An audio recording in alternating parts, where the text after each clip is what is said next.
How to speed up a video on CapCut. Hey everyone, welcome back to the channel. But if you're new here, don't forget to hit the subscribe button.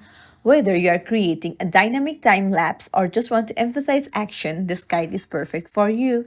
Let's dive right in. First, make sure your video is selected. So what you have to do is tap on New Project. After opening your CapCut, choose the video, tap on Add, and then what you have to do is go to the edit option on the bottom, which is on the first, and then tap on speed, tap on normal, and then to increase the speed what you have to do is drag the pointer from 1x to, like, you can go to 1.2x, 1.3, or even go to 2x.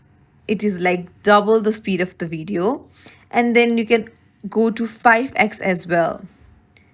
This will end the video in few seconds itself.